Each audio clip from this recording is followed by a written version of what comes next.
Hi there, and thank you for joining us in our Falkirk TV 1997 Cup Run special. The Bairns, of course, in the third round faced off against Berwick Rangers just as they'd done in their Cup Run in 1957 and were forced to a replay. A 1-1 draw at Brockville saw the Bairns go on the road and ultimately take a 2-1 victory just over the English border. We pick up the match action in the fourth round when the Bairns were against fierce rivals Dunfermline Athletic. There's no love lost between Falkirk and Dunfermline at the best of times, and passions were running high in the cup tie at Brockville. Chances in the early stages were few and far between, and it was the 12th minute before Dunfermline opened the scoring, Jerry Britton slipping the ball to Stuart Petrie with his third goal of the season. A lovely ball from Britton, Nelson well beaten, and Dunfermline 1-0 up. Falkirk's equaliser was well worth the wait. Kevin McAllister with a great solo run, shrugging off all in his way and disposing of Westwater as well. Quality finishing by the diminutive striker, much to the delight of the home support. Falkirk back in the game, the cup tie finally poised at 1-1. In the second half, Dunfermline took the initiative straight away, Nelson stopping Andy Todd's header. The Pars continued to turn the screw, and this time it was the post which stopped Andy Todd.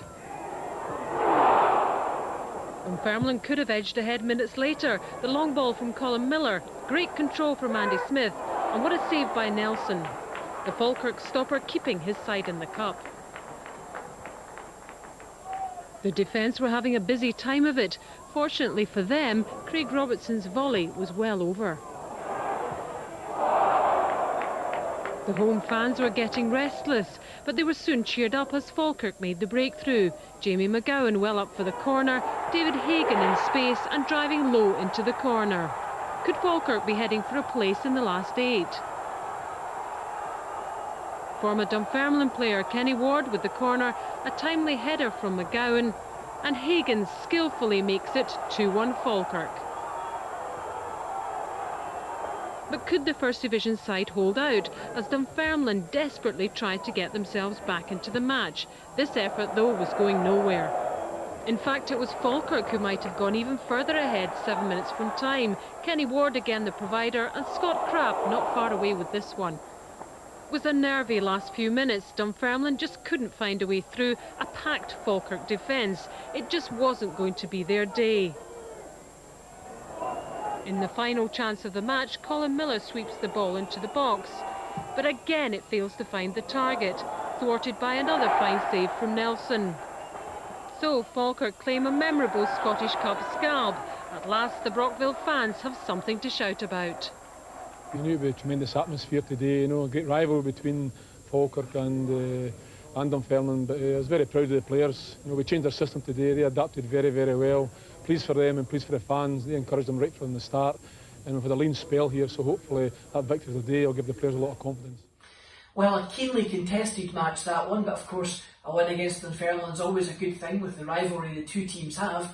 Falkirk perhaps slightly under the cosh earlier on in the game, Craig Nelson with a couple of great saves, but ultimately the Bairns on home turf coming good in the end. The draw for the next round was made, and well, if one Fife team wasn't enough from the Premier League, Falkirk followed that up with a second Fife draw, this time Raith Rovers again at Brockville.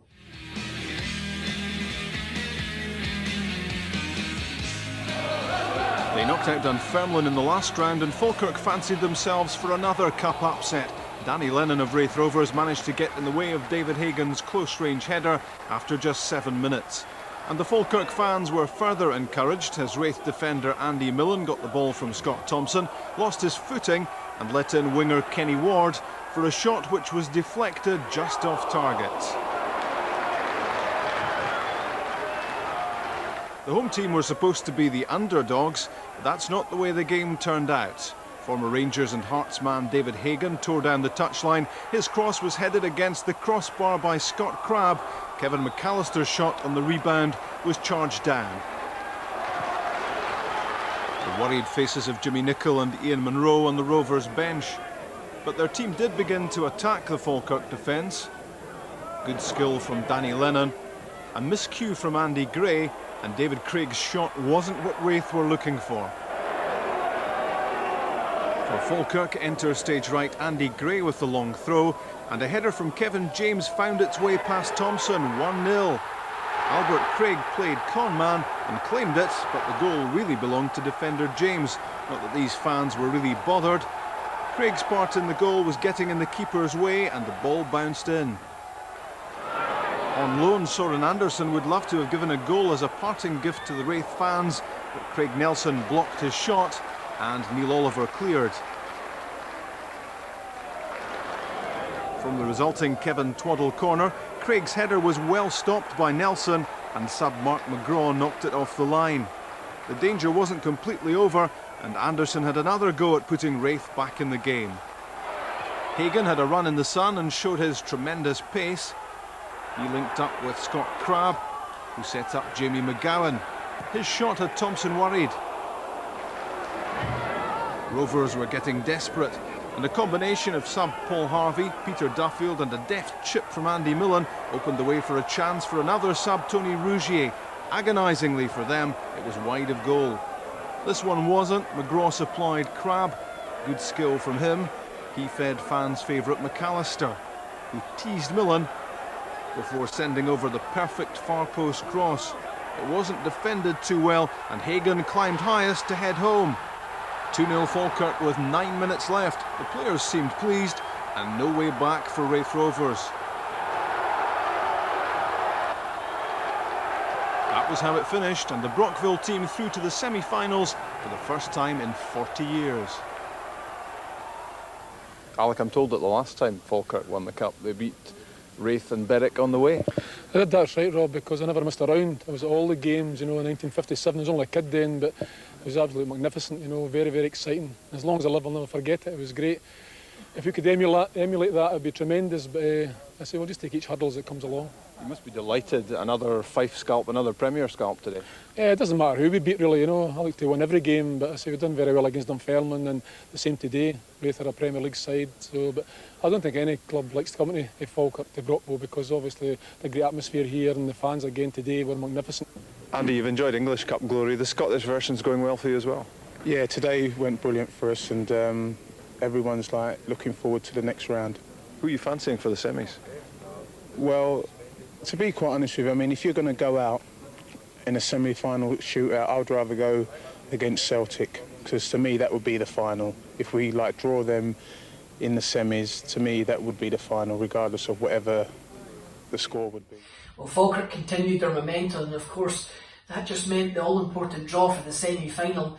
Dundee United, Kilmarnock, surely not Celtic. Celtic.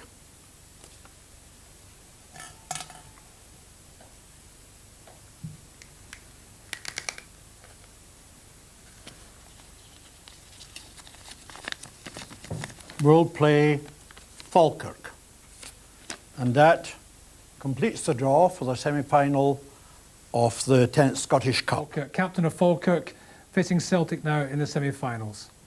I think we're going to be happy with that.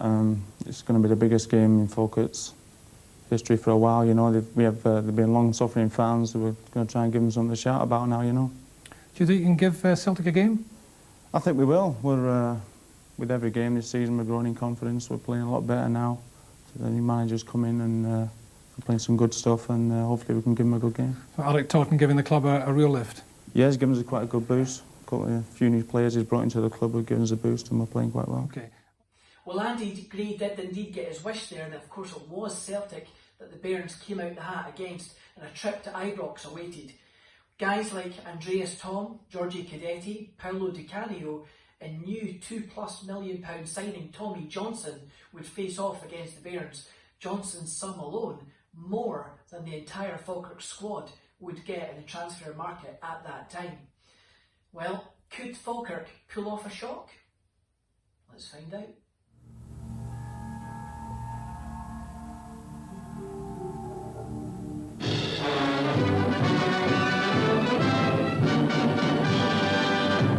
It's exactly 40 years since Falkirk last made it to a cup final. Out to the Falkirk right wing, where Tommy Murray collects it. He centres and Merchant scores. George Merchant put Falkirk ahead against Kilmarnock in 1957, and the thought of a little extra incentive helped the Bairns finish off the job in extra time. The manager came along and says, right boys, win the cup today, you're on £50 a man. It may not sound a lot just now, but it was a lot to us. And an old colleague of mine from Dundee, Andy Irvine, always remember him rolling up his sleeves and saying to Reggie, Reggie, I'll kick my granny for that. The team and the town got a kick out of that cup win, and there's a strange feeling it could happen once more. Street celebrations remain something of a strange phenomenon around here, but could one be about to happen again? Close investigation of Falkirk's current cup run reveals some curious coincidences. Falkirk's Bairns beat Berwick Rangers 2-1 in the third round. The same thing happened in 1957. Falkirk saw off Raith Rovers on the way to the semi. The same thing happened in 57.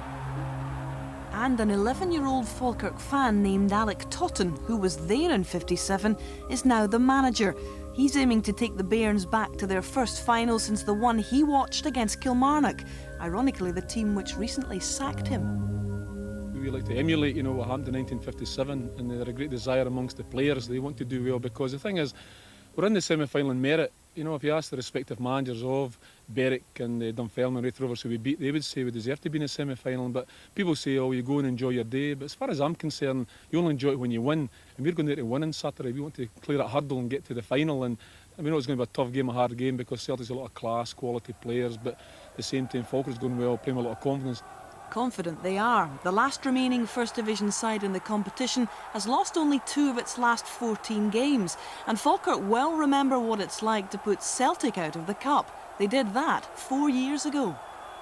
I mean, they've got a lot of better players than they had that day. I mean, I think they've only lost maybe 4 or 5 games this season, so I mean, it's not that much of a crisis. But we know we'll have to be at the top of our game to win, and we'll just take our chance on Saturday. Celtic won't greatly fancy a tie against a Falkirk side which has already disposed of 2 Premier Division teams, and for whom the unexpected is an everyday occurrence. Obviously, the guys like a practical joke, don't they? You're right, Hazel, they do like a practical joke. But will the joke be on Celtic in the semi? Stranger things have happened. Could the underdogs inflict more punishment on Tommy Burns and his team? The answer coming up with commentator Jock Brown.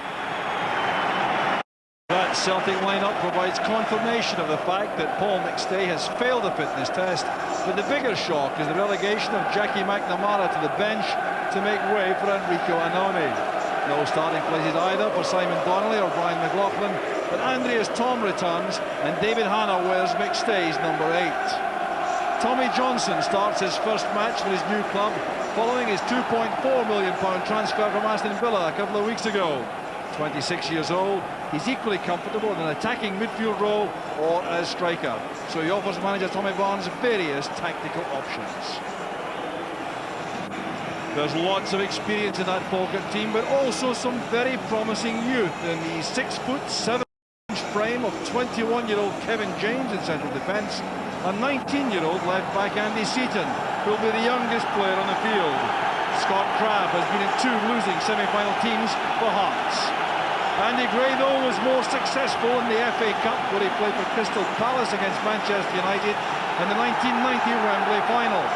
Now 32 years old, he's in the twilight of a career which saw service also with Spurs, Aston Villa and Queen's Park Rangers. He also has 1 solitary England cap. And the man in charge is Glasgow solicitor Willie Young from Clarkston. It's a banana skin of potentially mammoth proportions, this, for Celtic. Coming into this semi-final as very hot favourites, but against the Falkirk team growing in confidence under Alec Totten. Just 2 defeats in their last 14 matches. Celtic, on the other hand, have won in their last 4 after beating Rangers in the quarter-final. So now a touch here for Craig Nelson. The conditions absolutely excellent for the game. A real festival occasion with a very enthusiastic crowd packed in here. 47,000 supporters, a capacity crowd virtually.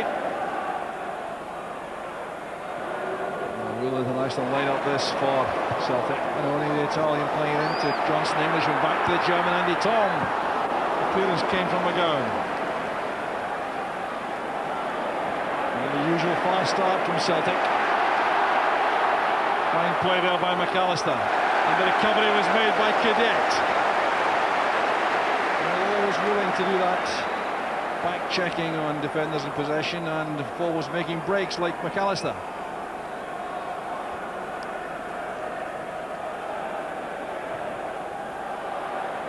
Slip there by Gray. He tried to deliver that pass. There's Di Canio. Tom towards Cadet. Across goes Gray.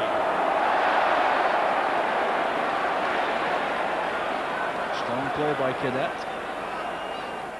Hanna in the holding role in midfield for Celtic. Annoni towards Johnson. Strong challenge there by James. This is Crabb. Bad tackle by Stubbs. Alec Totten irate, leaping from his dugout there. The yellow card is administered to Alan Stubbs. Comprehensively beaten Stubbs here by the skill, the sharpness of Crabb.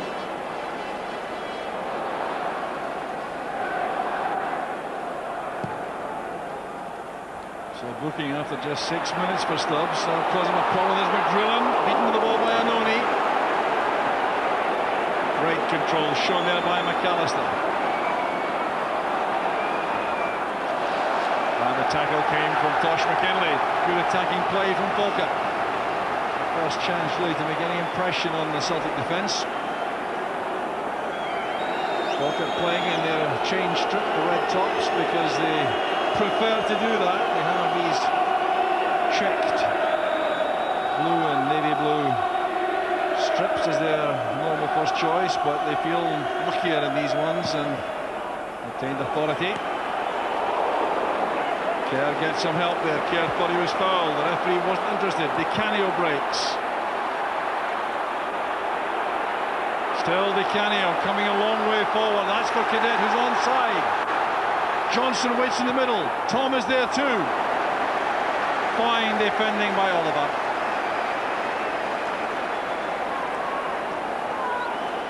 Celtic devastating on the counter-attack like this, led there by Di Canio, timed the pass perfectly there for Cadet. A little check at the linesman, and not a very good ball in. Tom's cross met in the middle by Jamie McGowan, the skipper.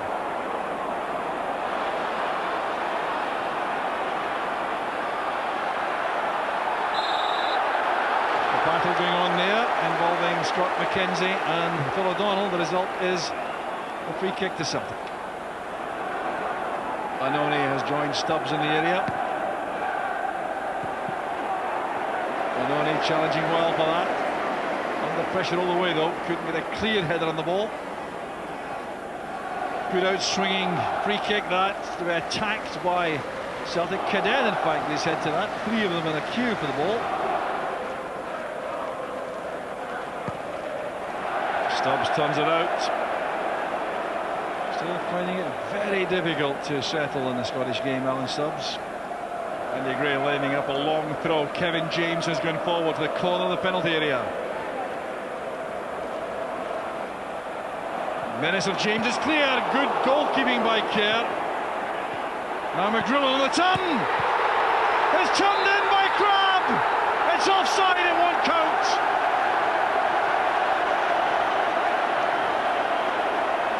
Dejection for Scott Crabb. Well, a problem caused here by Kevin James's height in the box. Good little flick on there. It was hooked away, in fact, away from Stuart Kerr inside the area by O'Donnell. That was McGrillen. And the offside player was Crabb. We'll see it from this angle better. The shot goes in. Watch McGrillen here turning for the shot at goal. And yes, Crabb was in an offside position when that shot was released.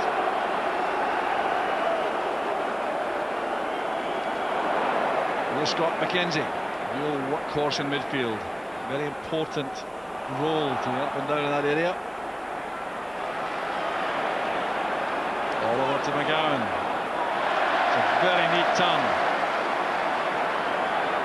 Supporting McAllister, that's for Crabb. McGrillen's calling for the ball on the left.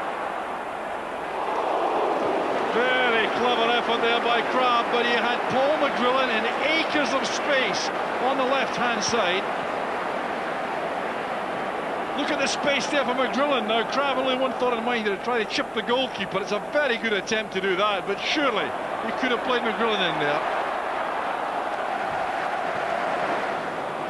McKinley has picked out Di Canio. Brilliant pass there from McKinley. Over trying to get men back. Di Canio retaining possession. Too long for Cadet. Couldn't keep it in. His close control is remarkable. Sometimes wonder if he has the tendency to take on one man too many. That delivery just a bit strong.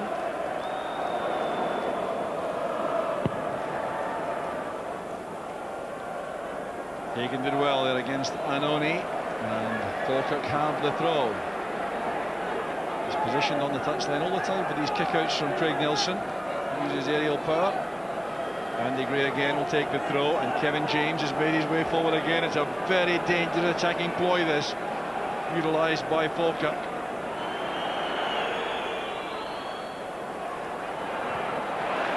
Crowding round James, the Celtic defenders. Hanna launching the ball forward, Johnson using his pace against Oliver. A wrestling match going on, Johnson his stronger side, the left, a great ball in, there's Cadets!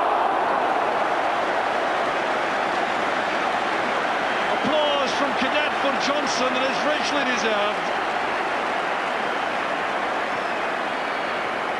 Quite simply too much pace there for Neil Oliver. And this was a good chance for Cadet.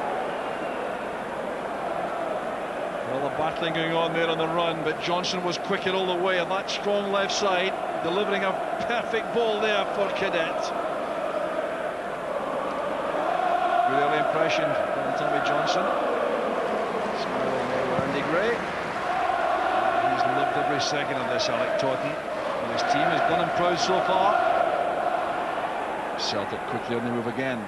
Desperate to get a goal before half-time to settle the nerves. Annoni. Delivered in short this time for Cadet. Shooting chance for O'Donnell. That was in his strong side. O'Donnell again. Di Canio backing in and spinning. It's great play by Di Canio.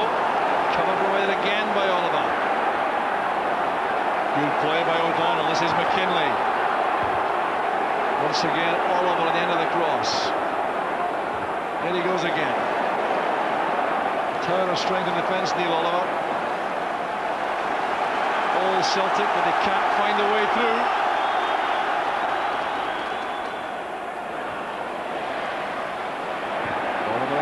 To the ball. He was fouled in the act of clearing, was caught. What a fine match he's had so far, Oliver. His reading of the game has really been excellent. McKinley under pressure there from McAllister. Now Oliver got to the ball comprehensively first here, and then took that late tackle from Cadet.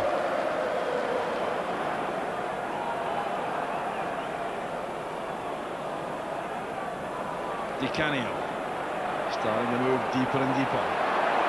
An excellent jinking run. The pass goes all the way through to Tom.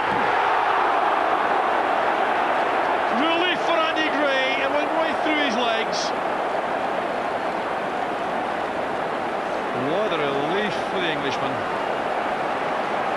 Well, this pass by Di Canio should have been mopped up easily there by Gray. A bad slip, and Tom had a golden opportunity. What a let-off this is for Falkirk. The pass here, though, goes straight through Andy Gray. It's remarkable. Under his foot there, Tom should surely have scored.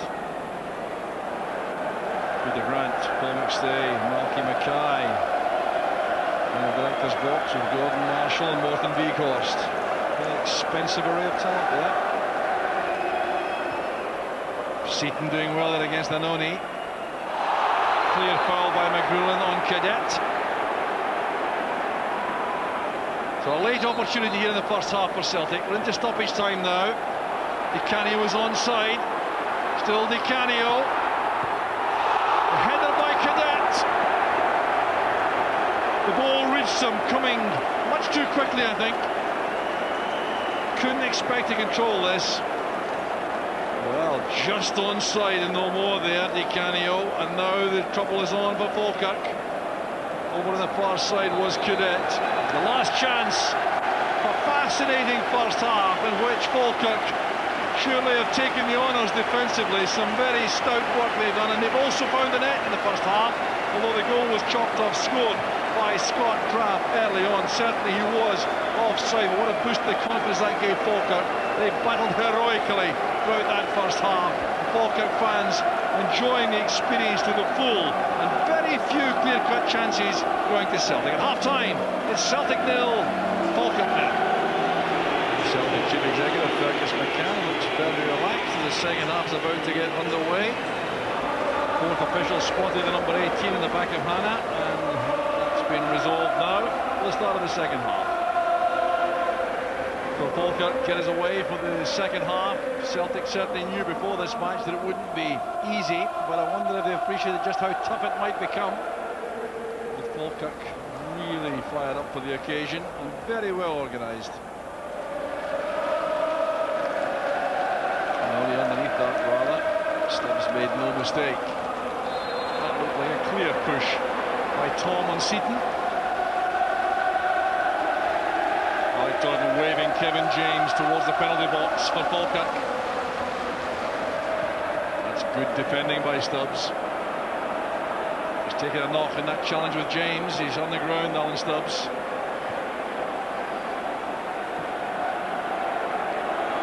Will be played out, I'm sure, deliberately to allow attention for Stubbs. Might see better what damage was inflicted. There was the header away. There seemed to be a clash of heads there with James. Anxious moments. Alan Stubbs does not look at all well. We may see this better again from this angle. You'll see James and Stubbs coming into this challenge. Stubbs won it fair and square. There was the collision. So Stubbs is carried off towards the Falkirk supporters, and sportingly they've given him a very good round of applause out there. Mark of respect for the good professional. McNamara is already on. Annoni has gone to centre back. McNamara to right back. Ball returned to Falkirk by Tosh McKinley.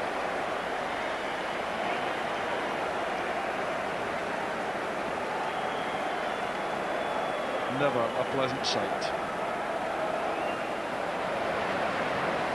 Now Di Canio. Tom wanted too long the ball. McGrillen stepped in. Still Andy Tom has possession. Here's Tom again with the cross. Regan up for that, going to touch on. Di Canio against McAllister.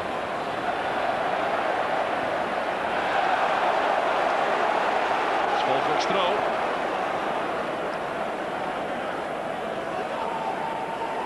Good ball in this from Andy Tom. There's Andy Gray facing the wrong way, really, just tried to help that on its way. He did it very well indeed.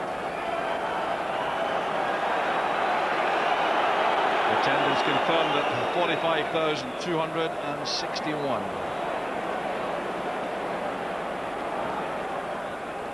Seaton to McGrillen. Covering player is Annoni.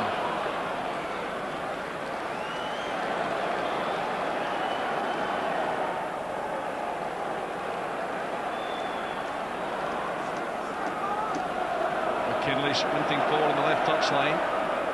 Boyd finds Di Canio. Oh, it's good play by Di Canio. Chance opening up. covering play again by young Andy Seaton. McNamara stopped in his tracks by Mackenzie. There was a hand used there. Free kick to Celtic. McGrillen the culprit. But look at this challenge made by Andy Seaton as Di Canio came sprinting inside. Seaton timed that superbly.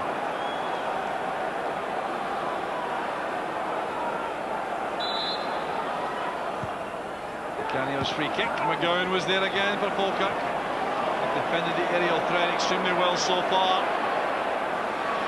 Di Canio to Tom. Anoni's header.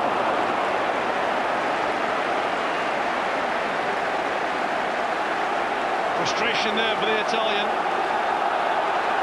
Tom anxious about that. Team defending too much for his liking. Good movement off it again by Tom on the right-hand side. This time he pulled it back. Anoni ambitious there with that flying header. James did well. McGrillen got a touch. The shot on there. A great save from McAllister. Kerr saves Celtic. What a terrific attack that by Falkirk. Stuart Kerr came to the rescue. It's such a quiet match. But the header down initially caused the problem. Then the first time shot from McAllister had Kerr at full stretch.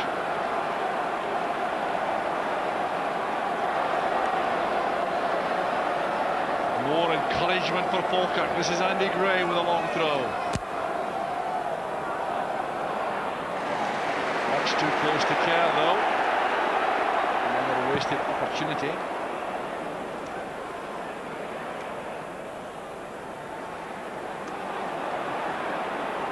It's Hagan.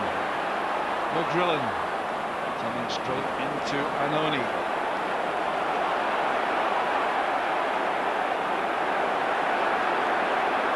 Tom.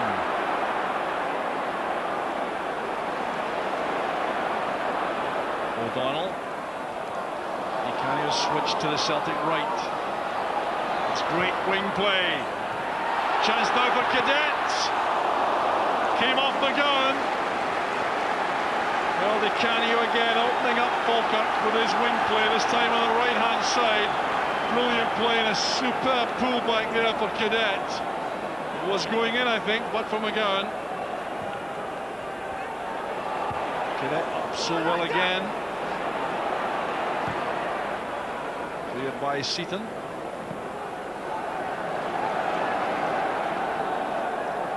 Both dugouts now becoming agitated. Header away there by O'Donnell, reaches Di Canio, who's back on the left. This is Tom, who's found space, not picked up in the middle of the field. That's unusual. A chance for Johnson. Well, you can see what he thinks about that. It's not his stronger side, that, the right, a left-sided player. But he took up terrific position here. James couldn't get to him. Straight across the bows of Nelson, it was very close. Well, we'll see how close this was. Tom's pass was perfect for Johnson. And you'll see this angling across, and Nelson must have breathed a big sigh of relief there. He's been yellow carded for time wasting.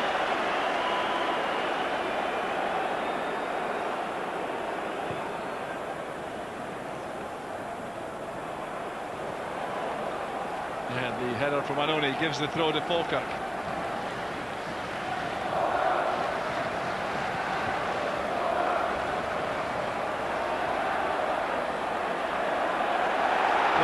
Johnson with the chance that Cadet's been waiting for. Great block by Nelson. Back it comes to Di Canio. Such composure. It's scored by Johnson. The breakthrough at last.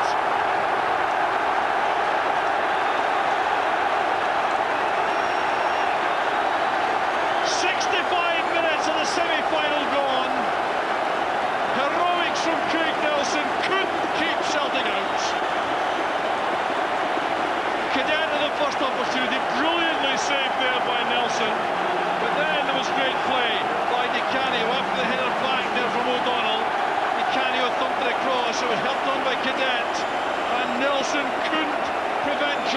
scoring.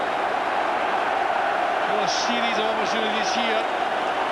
What a scramble there was.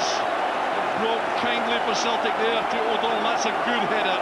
That's fine play. Cadet helped it on. The block was made by Nelson into the path of Tommy Johnson. His first goal for Celtic. Well, I think Di Canio was trying to shoot for goal there. It ended up happily for Celtic. And Tommy Johnson is the word. Well, he came for these big occasions, Tommy Johnson.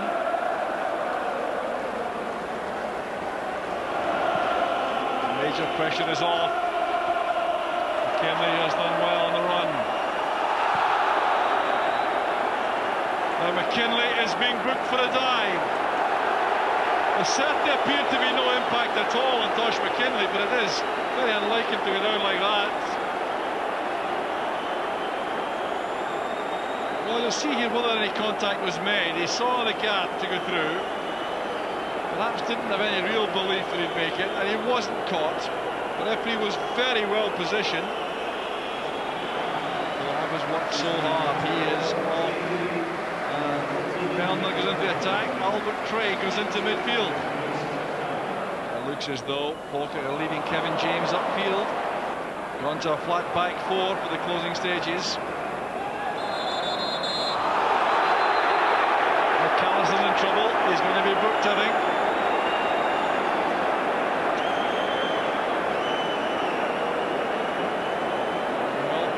Supporter wearing the colours this afternoon out there and showing his frustration with that infringement. O'Donnell taking it away. It's a high challenge there by McAllister. McKinley. That's for Johnson. Oh, that's brilliant goalkeeping. Johnson coming in the blind side of the defence. Well, what a top-class save this is. What a good first touch it was too. Brilliant timing by Nelson. Offside given there. Could have been Johnson or Cadet, I think.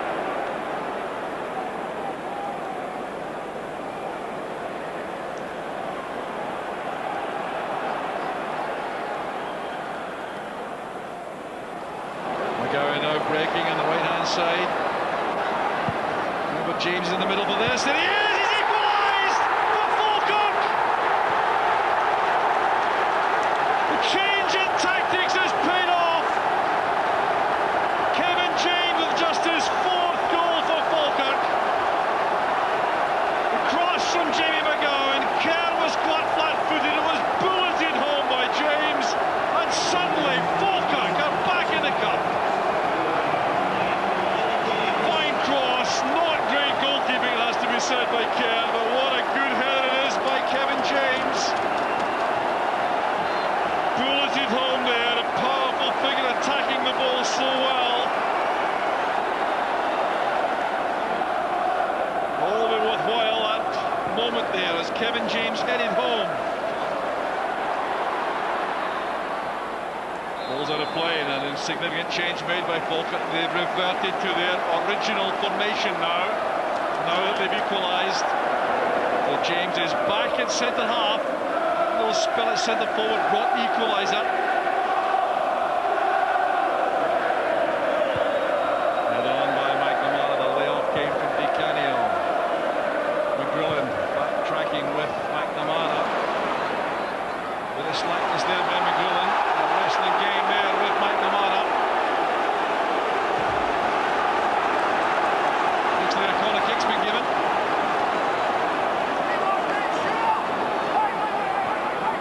Taking shot. Only one man out for Falkirk. Here's Di Canio.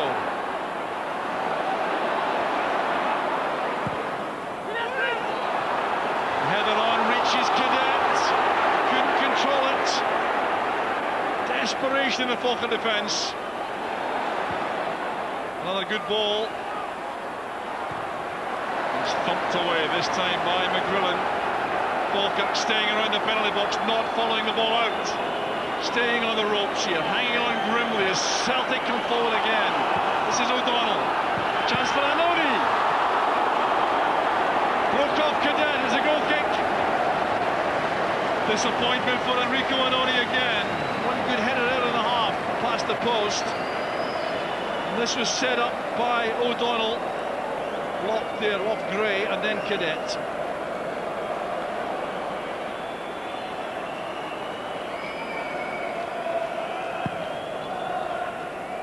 Falkirk last have some players upfield. Referee Willie Young checks his watch again.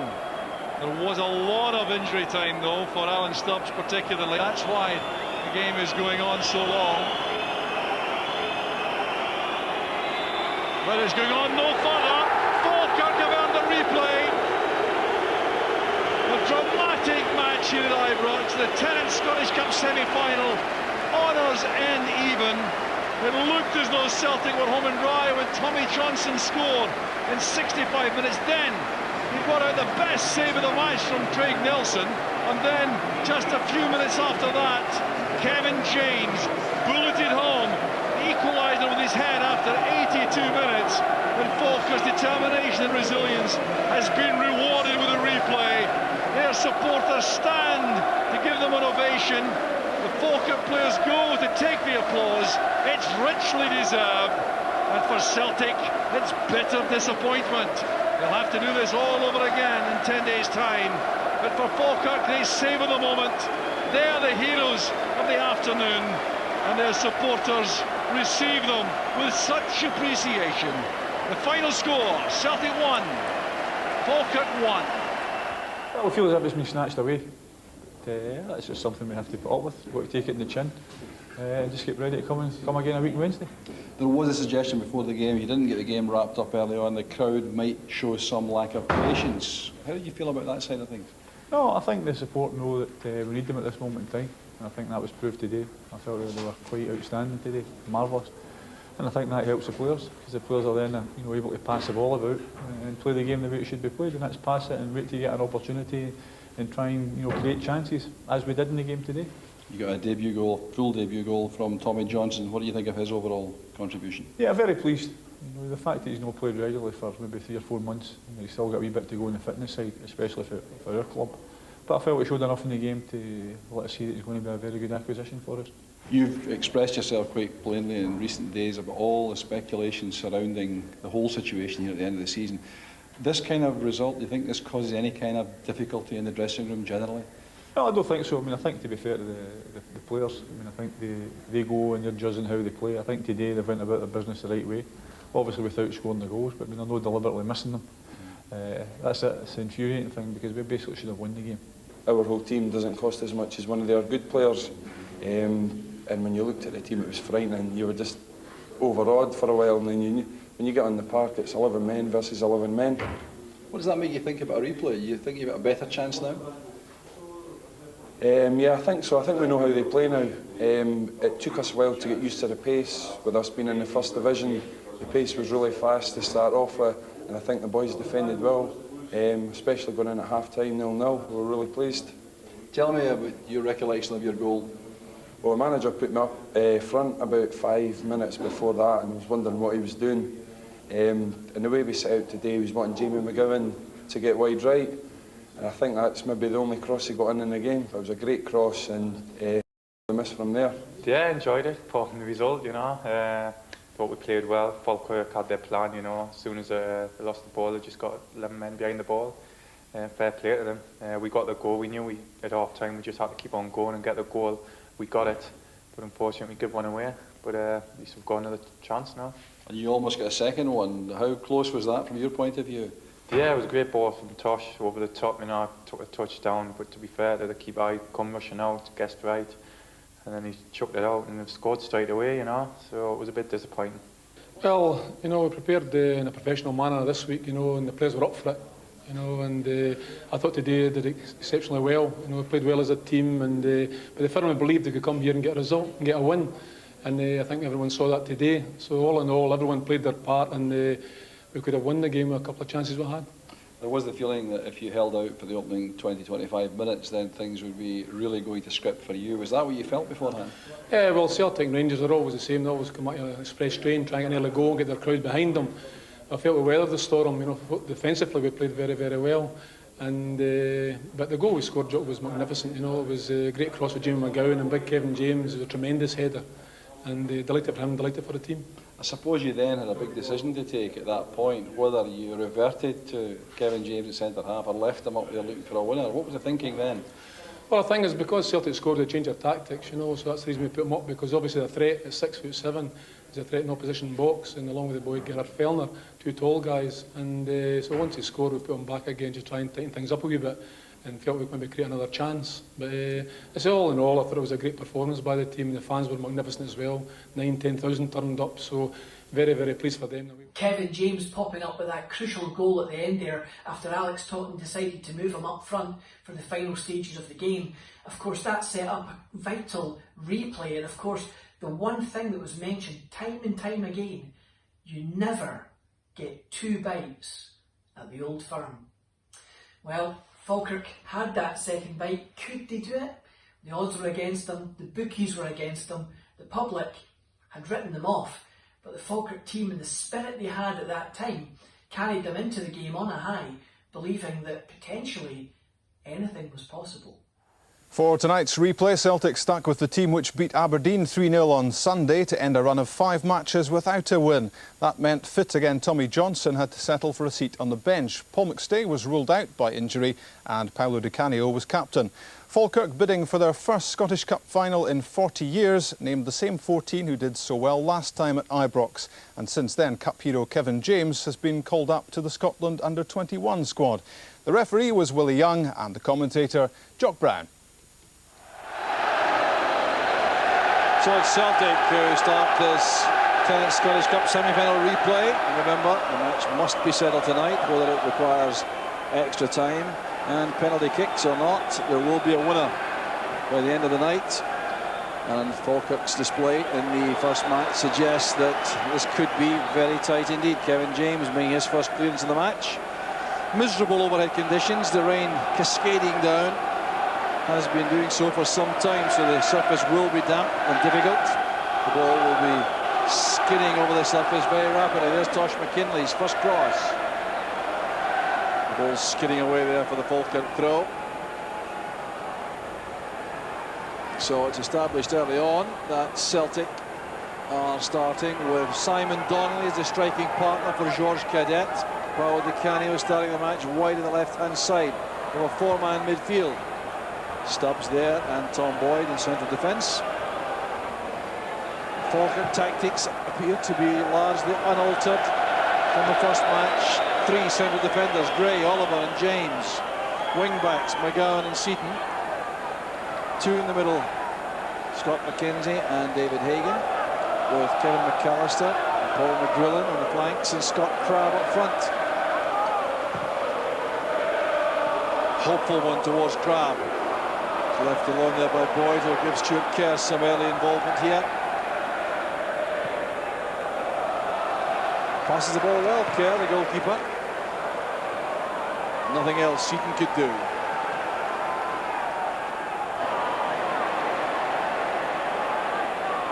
McGrillen hustled quickly there by Hannah, but it's still with Falkirk. Natural left-sided players they have on the side in Seaton, Hagan, McGrillen. But now Celtic can break. There's Di Canio. Brilliant movement from Di Canio. Oliver trying to get on terms.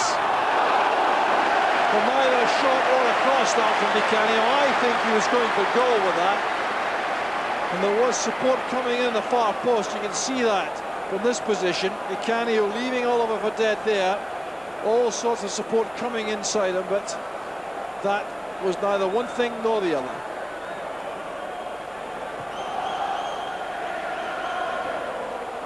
Hagan's header. McGrillen showing his determination there. Forceful play from Hagan. Nimble footwork. Outside him is Crabb. Awkward for Kerr. The offside flag is up against McGrillen. But that's encouraging play from Falkirk, applauded by their supporters. Excellent build-up, led by David Hagan's break from midfield. It was a very tight decision.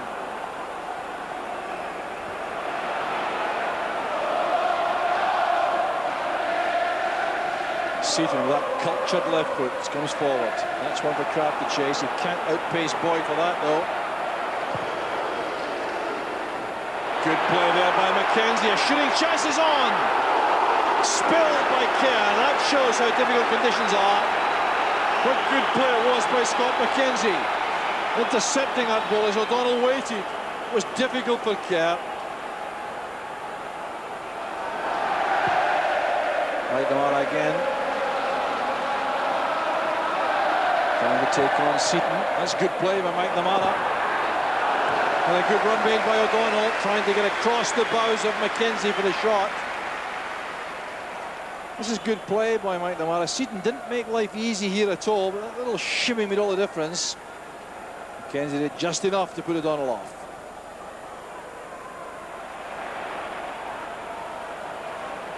Tom again. Looks to be in the mood tonight.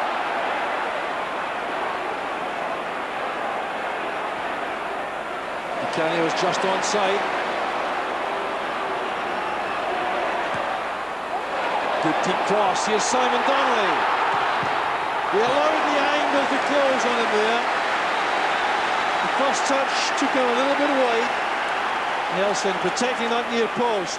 Good play again by Di Canio. The far-flung cross reaching Donnelly. That touch really denied him an excellent chance. Took him away from the goal to that narrow angle. Taunton not happy at all at the moment.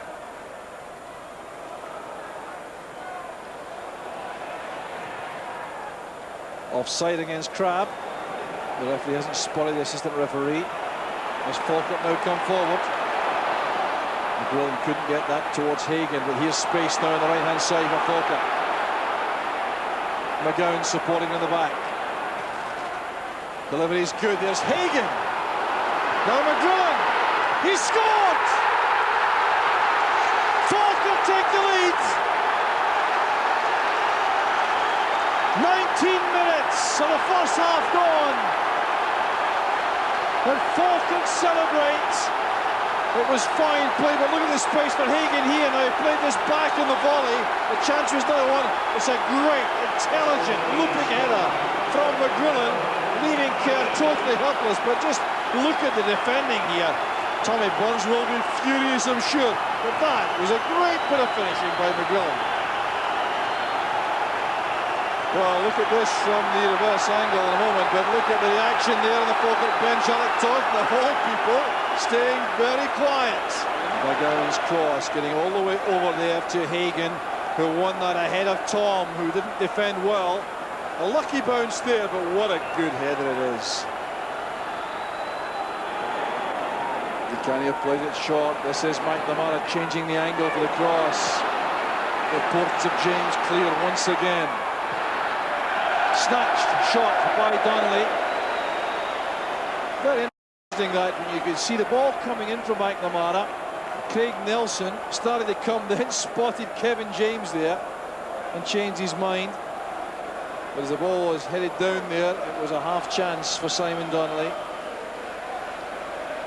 Tommy Burns looks on from the director's box. Stubbs offers himself on the right-hand side. Very accurate long pass, and normally that's a good ball to Cadet, who's been totally anonymous in the match so far. Carelessness by Hagan. This is Di Canio, now Donnelly. Gray got a touch, and there's McAllister back defending. Now wants to go for a run with this. Scott Crabb has taken up good position. Support coming from Seaton. Gray's return through the middle, but Crabb was offside. The flag went up, then came down. The throw goes to Falkirk. Well, Andy Seaton performing heroically there for Falkirk. Anxiety there on that Celtic bench, no doubt. Checking the watch for Alec Taunton. That'll tell him. A quarter of an hour. Quarter of an hour remaining in the first half.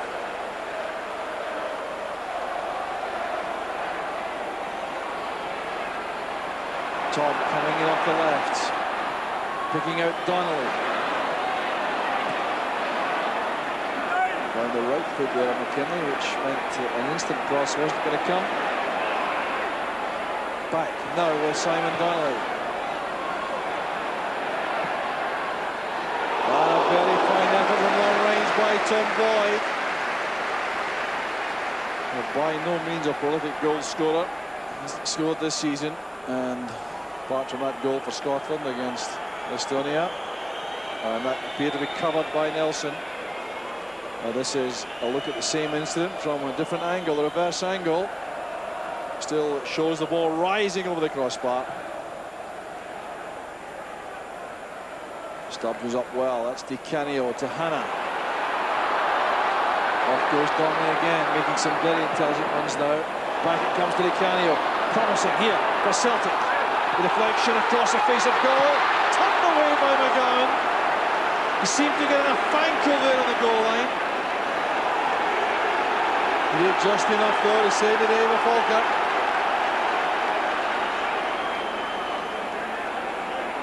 The throw here from Tosh McKinley. Tom to Di Canio. There's Tom again, a shooting chance perhaps, setting himself for that. Met again by Kevin James, who really does attack the player in possession very well indeed. McGrillen showing a good turn of pace to get away from McNamara. Have to do so again though. Hannah giving help to McNamara. Paulo Di Canio almost there again in that last Celtic attack, opening up the Falkirk defence. It was really good play here by Di Canio, leaving Kevin James behind, playing it in early. The deflection carried the ball into the face there of David Hannah, and McGowan made the clearance. Back now with Tom. This is Di Canio. It's a great ball in. The Ulster full stretched it just enough there. Might well have left that to a defender the head clear, but trying to dominate the penalty box to keep up. Hannah now to McNamara. It's all Celtic, but they've trailed by 1 goal. The goal scored by Paul McGrillen. Di Canio. A clash there, and the referee is taking action against Di Canio. Kevin James gives him a volley of abuse, but what's to come here?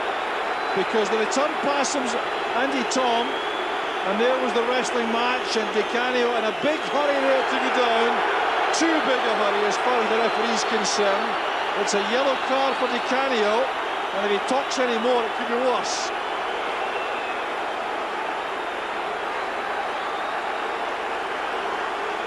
Now referee Willie Young, very hot on what he considers to be divers. Here's Di Canio again, playing this across the face of goal. It's a great ball in. Nelson at full stretch decided to come for that. Oliver might well have headed it away.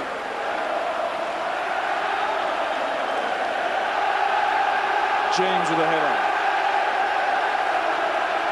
Hannah and Stubbs go for the same ball, but it breaks for O'Donnell, who's in a quiet match.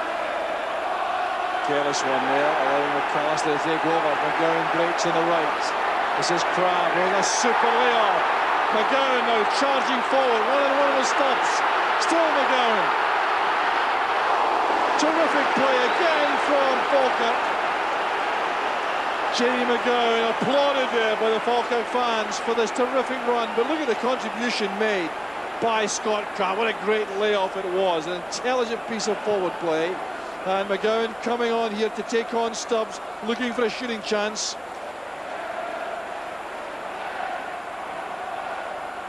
A reminder there, I think, that the Celtic defence could be vulnerable. Down goes Crabb. He too's in trouble.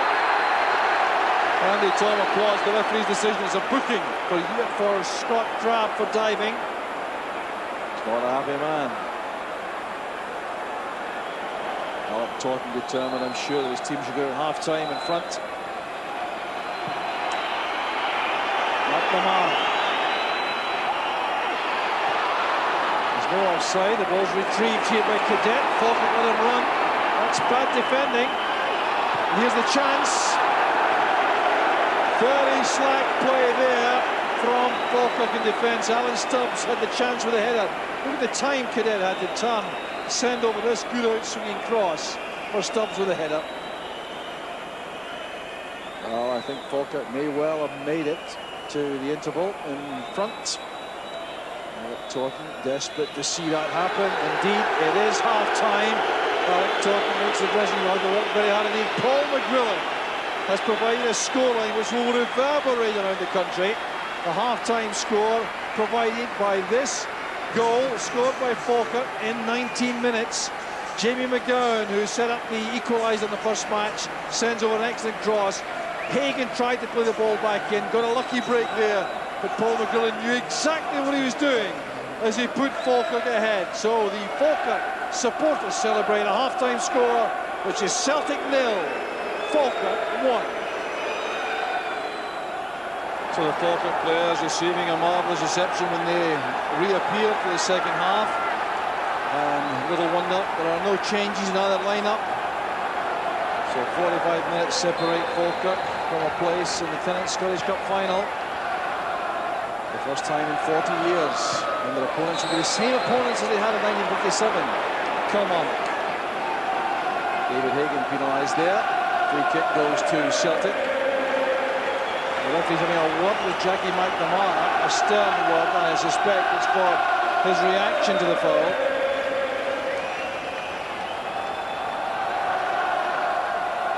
So here's Tom again very deep, looking for changes in the Celtic formation, and they're not instantly obvious. Same personnel in similar positions. Back it comes Boyd to Stubbs. Boyd not at all pleased with a lack of movement ahead. Stubbs trying a long-range effort, which was deflected into the arms of Nelson. With a very good first half for Falkirk.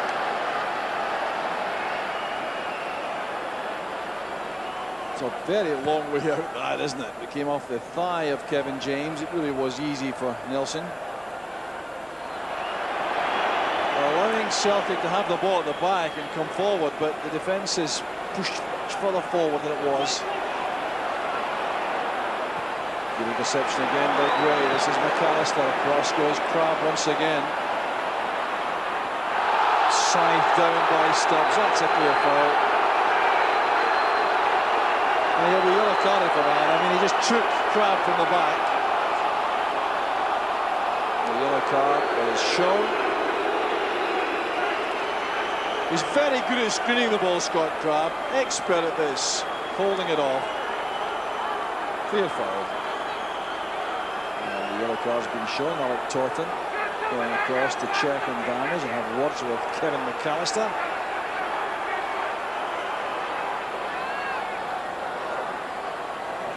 Celtic will make a change very shortly. Tommy Johnson will be on before long. That's Gray's cross.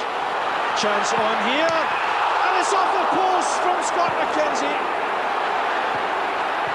What a let-off for Celtic that was.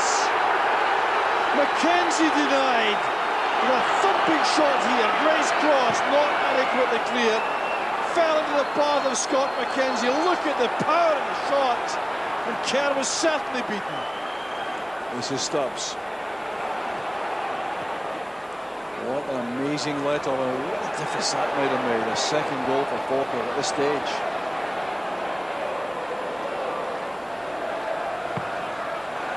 Another hefty challenge there on the far side. Came from Andy Seaton. And Tommy Johnson will now come on for Celtic. The player coming off is Phil O'Donnell, who scored a cup final goal for Motherwell in 1991. But you'll see this again from a different angle. There's Danny Gray's cross. Look at number 8, Scott McKenzie, coming on to this to hit it with such power. What a let-off for Celtic. And now Tommy Johnson is on, replacing Phil O'Donnell. Cross now to McNamara for Celtic. There's clear evidence, though, that Falkirk are not retreating quite so readily.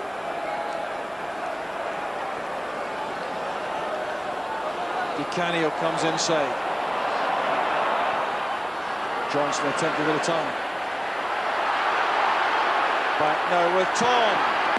It's a great save by Nelson. Kept in play by Cadets.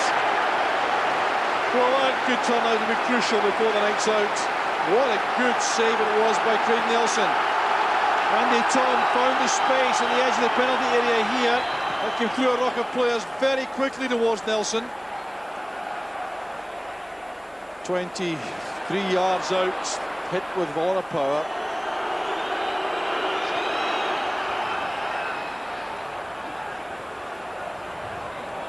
Here's Di Canio coming along the byline. This is promising for Celtic. The dummy from Johnson was a good one.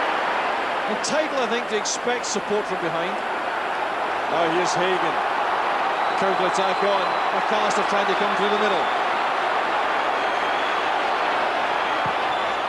There's McAllister. But he had to be headed off there by McKinley, who did a good defensive job. Johnson's layoff. Boyd well forward. That's too far ahead of Cadet with Nelson committed. Well, complete miscue, but it was enough.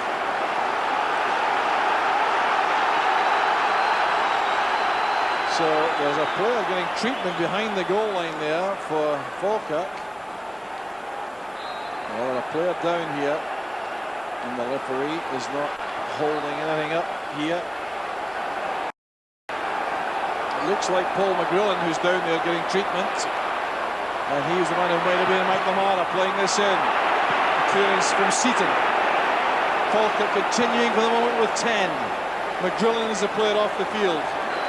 Well, Paul McGrillen came to grief here. I think this is how it happened. As the ball was played in there, he collided with his own man, Kevin James.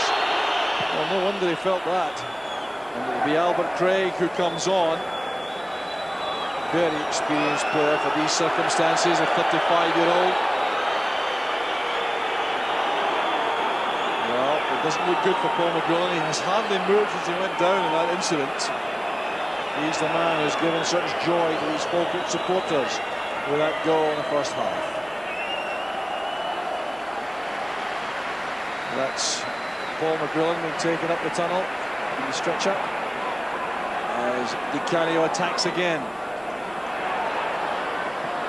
Good change of direction. This is McNamara delivering a driven ball, but with too much height.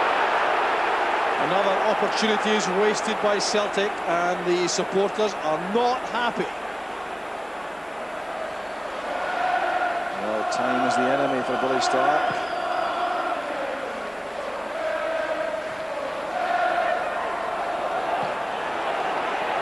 Not what Gray intended, I suspect. McAllister did so well. Crab to McAllister again. It's good running. Simon Donnelly trying to match him. That's good wing play by McAllister. And Rockford ball across. Very close to the top corner, that from Kevin McAllister, applauded by his teammates. And by the Falkirk supporters. Look at the way he twisted inside here. Knew exactly what he was about, I think. Once again, Andy Gray in the end of the cross to turn it away for yet another corner kick. Can Falkirk survive?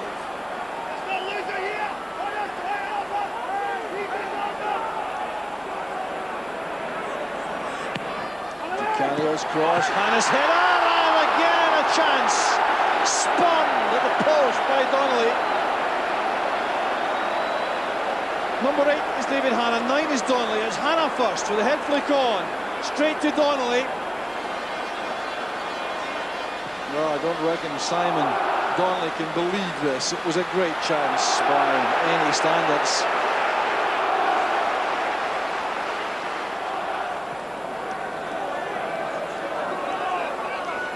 Here's McNamara. Away from Craig. Mock from Seaton. Craig did well. Seaton comes forward to support the attack. Led by Fellner, the fresh man up front for Falkirk. Getting away from Di Canio. Not from Stubbs. Well, that's such an important contribution made by Fellner. That long surging run to take the pressure off his defence. We'll get up towards the second wind, I think. Quarter of an hour left. Falkirk dramatically just those minutes away from the cup final. This is McAllister hoping, I think, to enter a corner, but he hasn't managed that. And now Falkirk are going forward rather a lot there, so a chance for some more space for Celtic on the break. Cadet's pass is a good one. His timing was excellent there. It closed in on Tommy Johnson. Quickly taken corner kick back to Di Canio. Tosh McKinley wants the ball played square. Di Canio goes it alone. Comes off the post. Turned away by Mackenzie. Hannah can't believe that. And the ball is still in play. But James with a clearing header.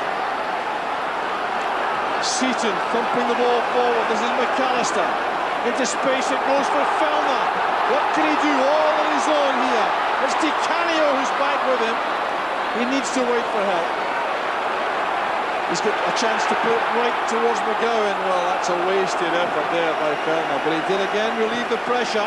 It's been a good substitution. Well, this was the nearest yet for Celtic. Di Canio coming inside with his left foot playing into space. It came off Mackenzie. It would have been an own goal, but he cleared up in the end. It's Brian McLaughlin coming on to replace Simon Donnelly. Well, here's this near thing again for Celtic from a different angle. Behind the goal, Di Canio flights it in. Broke off Scott McKenzie. What a relief for him. Back from Johnson. The back two have it again for Celtic. Here's Tosh McKinley. McAllister comes across. Tom drops off deep.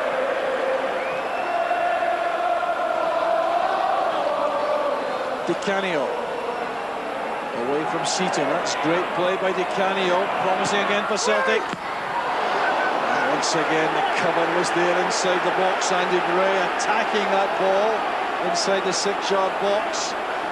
It's great play there by Di Canio.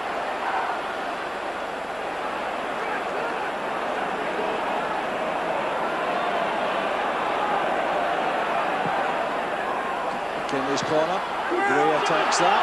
There's Nelson. He's fumbled. And it's a free kick to Falkirk.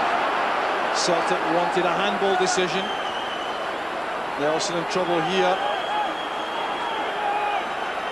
Handball there by Albert Craig, but the whistle had already gone. Di Canio back to Tom. McKinley screaming for the ball on the other side. Andy Gray going strongly on Cadet. Mackenzie now to Fellner. That's for Hagan. Hagan now against Stubbs. Josh Cadet all the way back there. That's great running by Hagan. Offside against Craig. What good football it was again from Falkirk on the break. They still carry a thread all right when they come forward. There wasn't a lot in this either. Look at the ball played there. In fact, arguable for sure.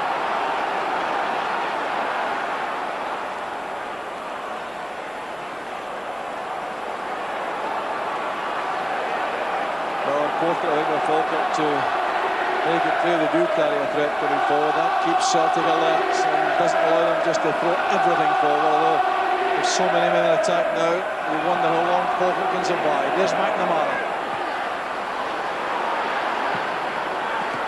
That's a very fine shot by Tom, an excellent goalkeeping from Nelson. Tommy Johnson hovering there looking for the ball to spill in the keeper's grasp. This is really excellent goalkeeping. Neil Oliver's header out. The first time volley, well controlled. Look at Johnson there.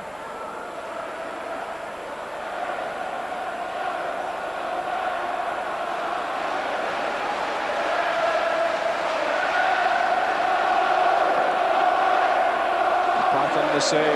McNamara and Di Canio seeing so much of the ball on the right-hand side for Celtic. That's a very fine pass by Di Canio for McNamara. And a chance at last for Cadet. He's had precious few of these tonight, but this is perhaps the best so far. McNamara's pull back there. It was awkward for Cadet, skidding off the surface. Well, it's very hard to control this in these wet conditions, and Cadet slightly off balance. Cadet plays it down for Di Canio again, but they can't get it beyond James that time. That's a foul, surely. Andy Seaton, the culprit. Totten. 5 minutes from history being made. And now, could this be the break for Falkirk? Can McAllister do anything? Look at Andy Gray streaming through the centre of the field here. He wants the ball played in there. Scott McKenzie's also there. McAllister plays it across and it's turned away for the corner. Very good defending indeed. A crucial block made as the ball came in. But Andy Gray doing so well here. The ball played in there and Tom Boyd got in front of him. Boyd now across to McKinley. McLaughlin, who's had little of the ball since he came on a sub. Now's a chance to go wandering there. He's away from McAllister. Here's Tosh McKinley in an excellent crossing position. They're queuing up there, but the first player to the ball was Albert Craig. Corner kick to Celtic. The support giving them some backing here. They've been so quiet all night. Di Canio loops it in. Good save there by Nelson. Bounced up under the crossbar. Got the touch on there. Well, for once the Falkirk defence breached in the air this time. Good headed on by Stubbs. Chopper again, and once more Falkirk have survived. The goal kick. Craig Nelson under siege there.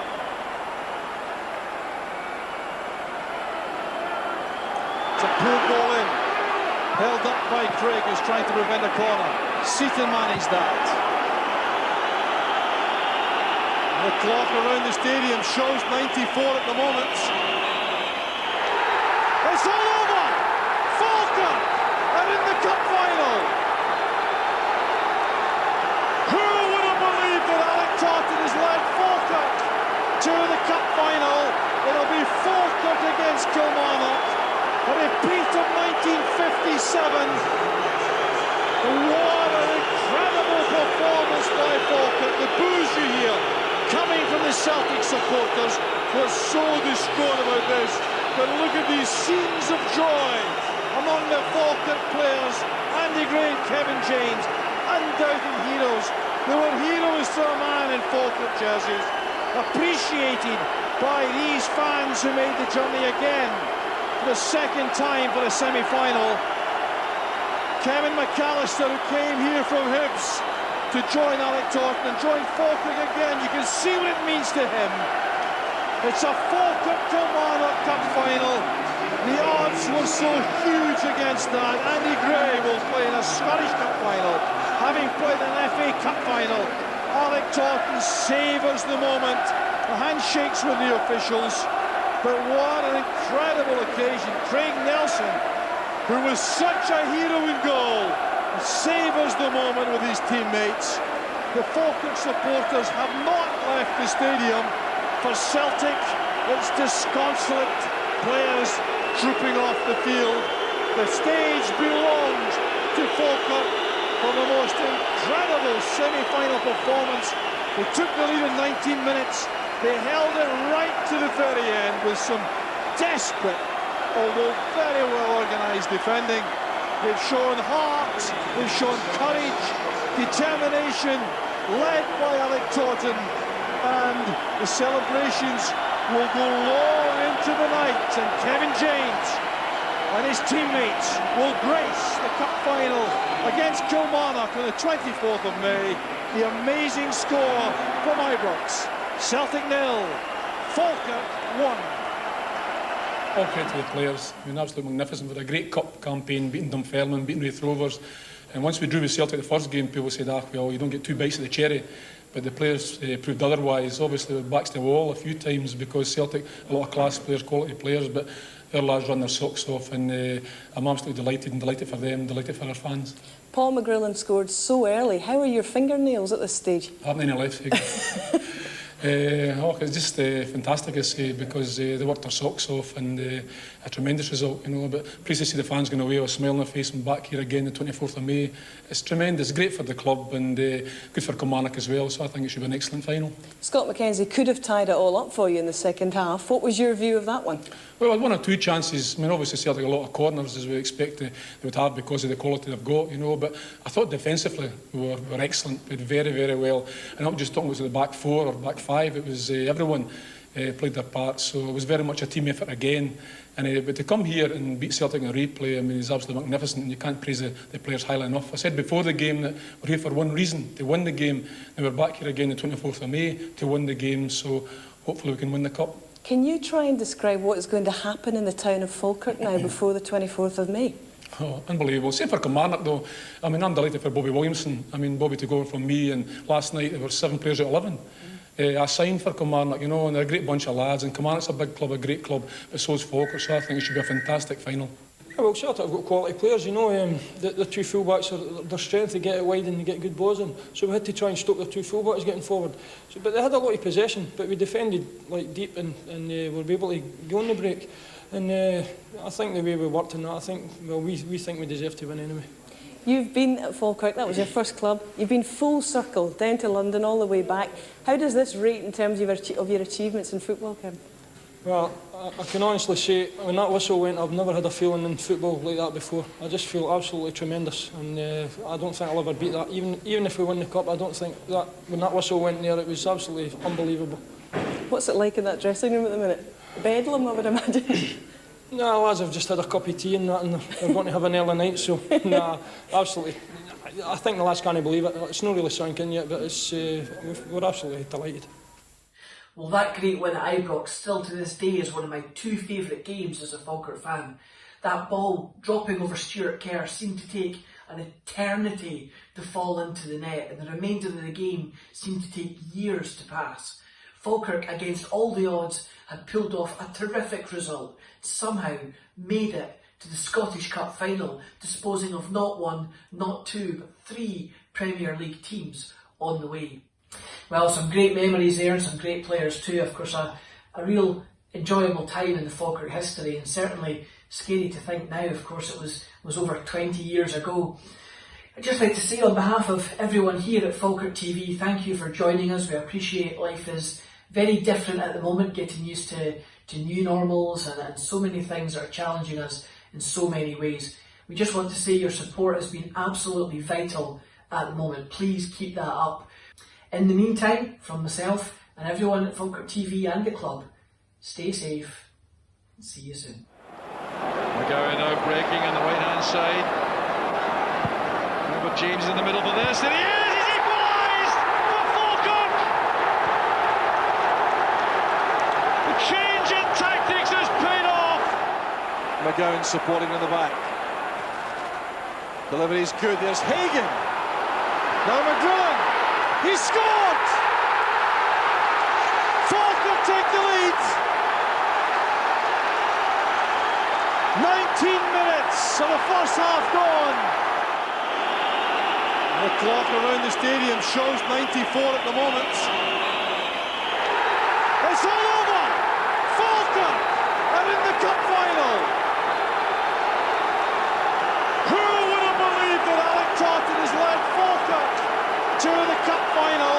It'll be Falkirk against Kilmarnock, a repeat of 1957. What an incredible performance by Falkirk. The boos you hear coming from the Celtic supporters were so distraught about this. But look at these scenes of joy among the Falkirk.